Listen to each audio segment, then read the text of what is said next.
Here are my 4 best tips for an IBS, Crohn's, or colitis flare-up.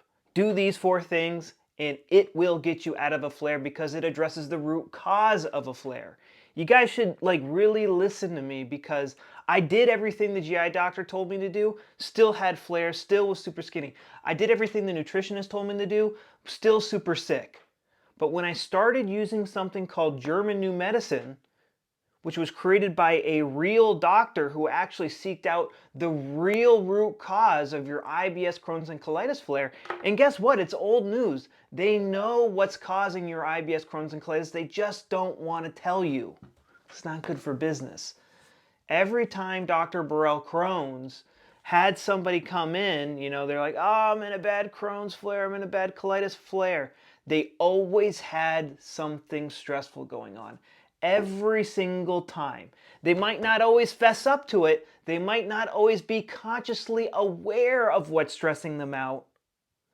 But it is true 100% of the time. Okay? And, just quickly, I have a free webinar where I show you everything I did to get better. So sign up for that after the call. And I also have something called my 13-day protocol, which I kind of have like this 13-day workbook you go through with videos. And it's like almost like I'm holding your hand through the process of getting better.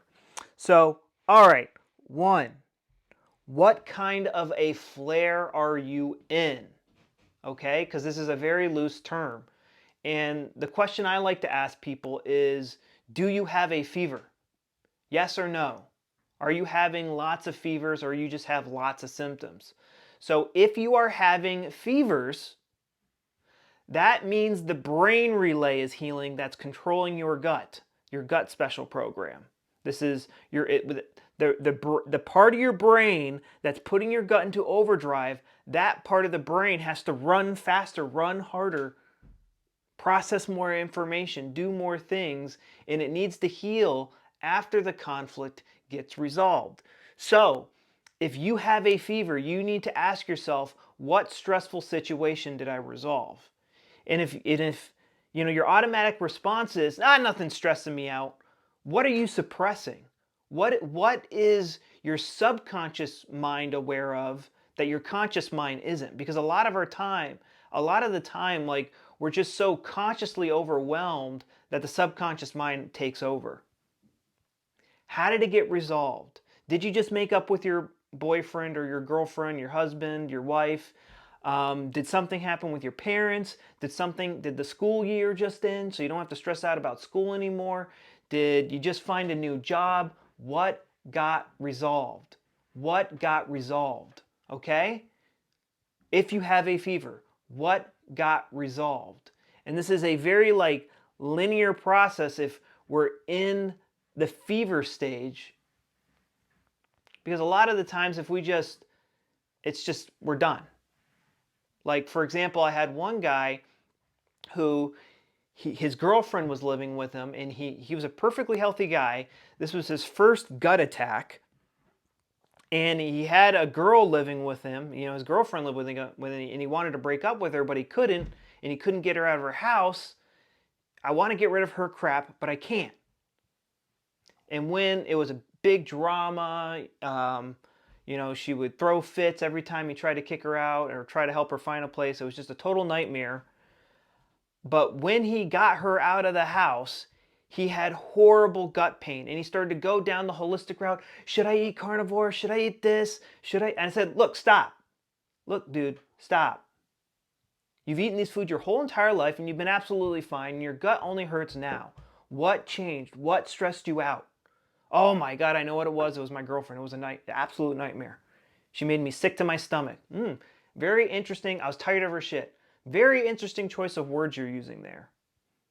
His gut hurt for a week, and then he was fine. Didn't do any crazy diets. That's all he did.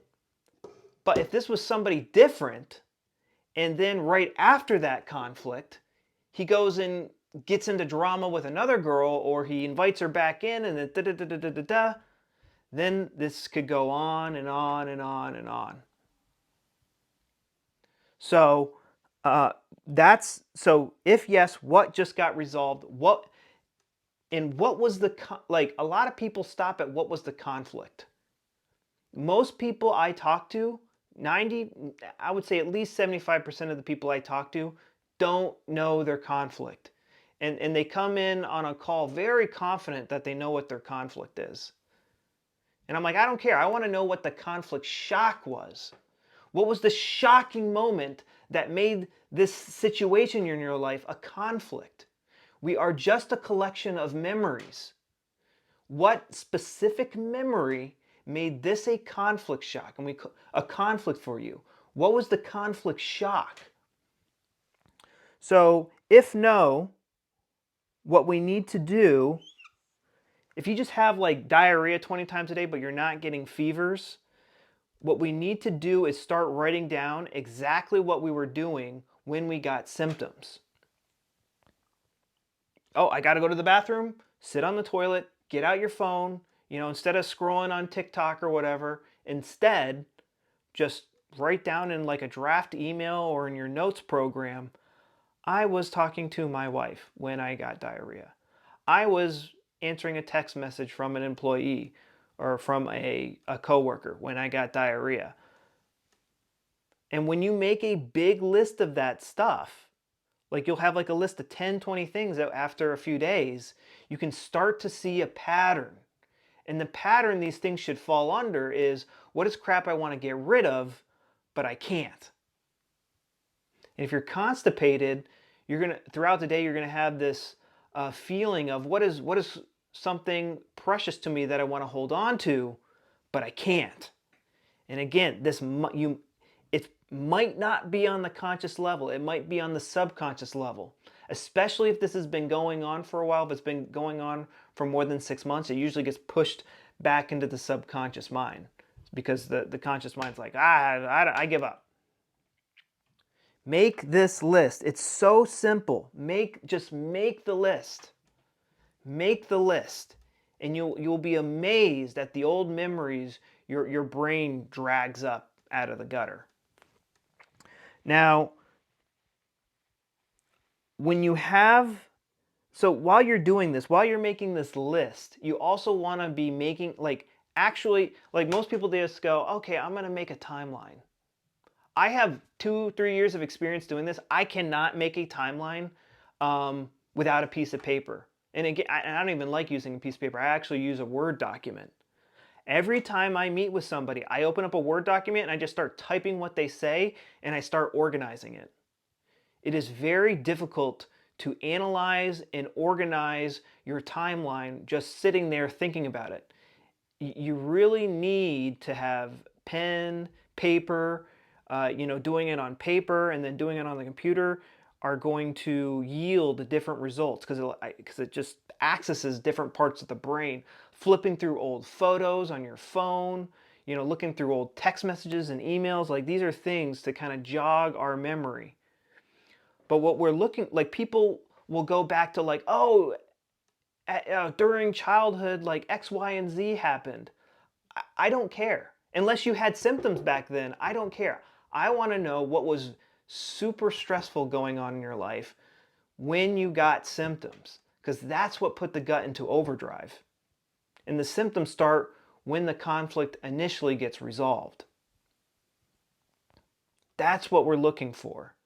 And this list of PTSD triggers, these list of diarrhea triggers, these things that trigger your symptoms, this list helps you remember the conflict, become more precise on the conflict shock. Pardon me, the conflict shock. What was the shocking event? Because that is where the PTSD triggers get created, in the shocking event. In the shocking event. Not in the conflict. Oh, me and my girlfriend were breaking up for a whole year. Da da da da da da da da da da. What was the shocking event? When you were introducing her to your parents, and she said something outrageous? Was it when she texted you, "Hey, I might be pregnant. Hey, I think I gave you HIV." What was the shocking event? Because now every time you get a text message from a woman, the fire alarms go off in your head. This is crap we need to get rid of, but you can't. Okay, I'll give you diarrhea. It looks very similar. Oh, sorry, we just diarrheaed in the middle of public. That's how this works. This is what's going on. So one is, what kind of flare is it? Do you have a fever? Okay, then what did you just resolve? No, you don't have a fever, you just have a lot of symptoms? Okay, make a list and then make a timeline, even for this, make a timeline. What was the shocking event? Not just the conflict, what was the shocking event that put your gut into overdrive? And this isn't just me talking out of my butt. I have worked for years with people on diets and disinfecting and detoxing and all that stuff. It doesn't do anything. It actually makes it worse. They have known for years that it is caused by stress, or more specifically, a conflict shock. So, number 2, very easy, do not blame food under any circumstances. Unfollow all your carnivore dieters, your vegan, your vegetarian dieters. They're just going to put these insane thoughts inside your head. Oh, I can only eat A2 milk. Are you kidding me? There's literally one protein difference between A1 and A2 milk, and then all the doctors who did the raw milk diet, they recommended the A1 breeds and not the A2 breeds. Gluten. I don't eat gluten, but I can eat almonds. They're the same thing. They're both seeds. They're both plant seeds. They're the same thing. You weren't allergic to gluten until somebody told you you were allergic to gluten, and you really believed it because they wore a white lab coat. Yet they have a 0% success rate. That doesn't sound like good information to make like this diehard belief that affects you every single day, and it's actually hurting you. The only reason I want to vomit if I had to eat trash is just because of the way I was brought up. If I was homeless, maybe that would change. Maybe I'd be like, all right, it's not that bad.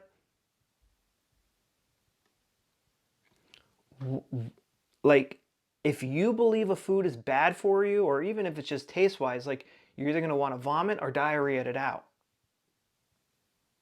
When you eat gluten, you need to eat it and be like, I know this is good for me. Protein's good for me. When you consume dairy, you're like saying you're allergic to dairy.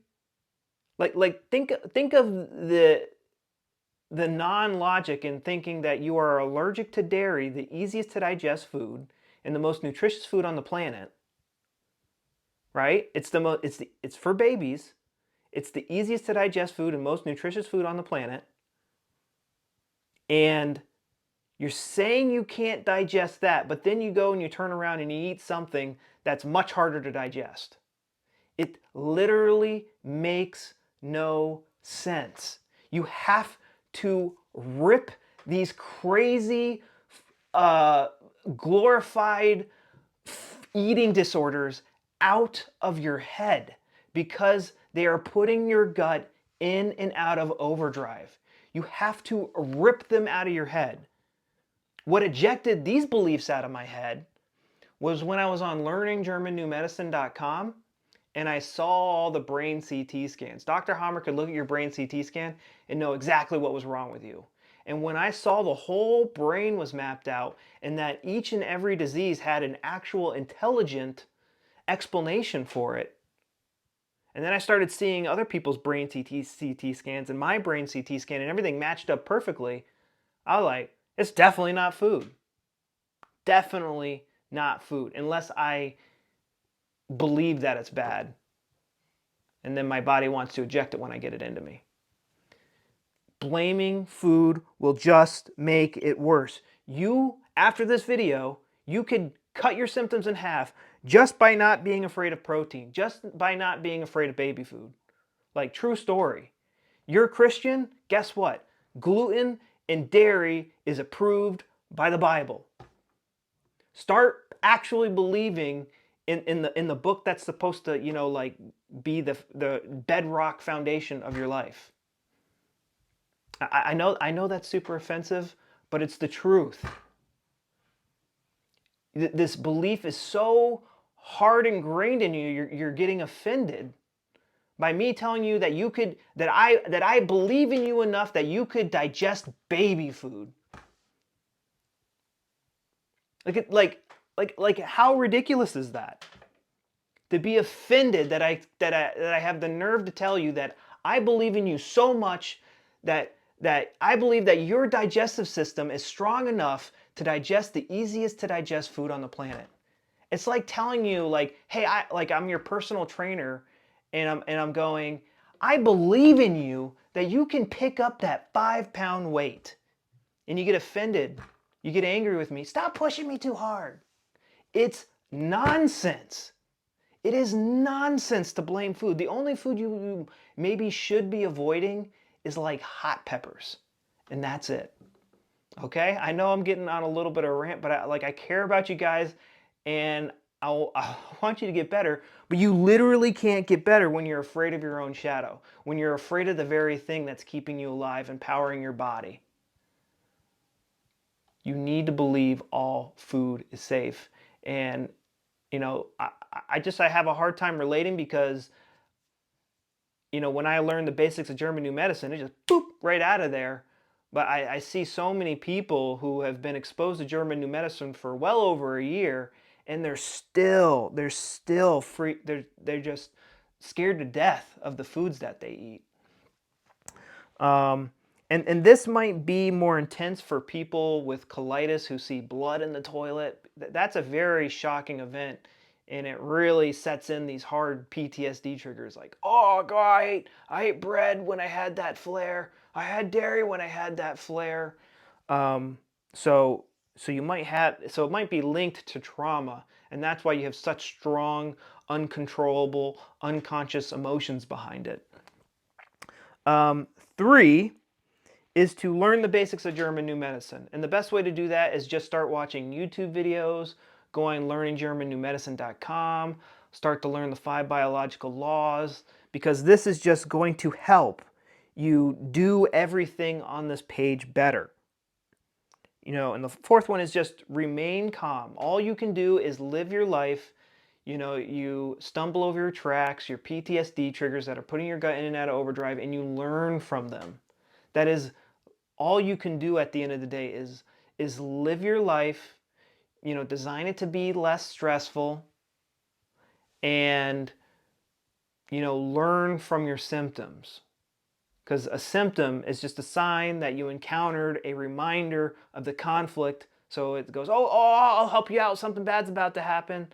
And most of the time, all you have to do is to consciously see that reminder, and it will go away. Like the linkage will be broken. Like you are literally one thought away from like cutting your symptoms in half, if not completely turning off your symptoms. One thought, one aha moment. Oh, I can see how this is related. I get diarrhea every time I go into Bed Bath & Beyond because, oh, my mom used to take me to that store when I was little and I hated it. Oh, I remember, I know why every time I get text messages, you know, I have to go to the bathroom because, you know, my girlfriend, you know, I remember when she sent me that text, hey, I think I might have gave you HIV. Like, what was it? Find the conflict shock, and everything starts to make sense. And, you know, this can be, there's some tricky things that a traumatized mind does. And I help you guys do that in my 13-day protocol. You can learn more about it in my webinar or just go straight to my website and get it there. But it's really pretty straightforward. Like, just do it at the end of the day. Like, I just told you everything you need to get better, okay? I did. I almost held pretty much nothing back. But my 13-day protocol is like worksheets where it really takes you through the process day by day, step by step, because it's very easy to get lost in the weeds. Okay, guys, these are my 4 best tips, my 4-step plan for navigating somebody out of a flare-up. I'll talk to you later. If you have any questions, leave them down below and I can answer them in a short or something like that. All right, thank you. Bye.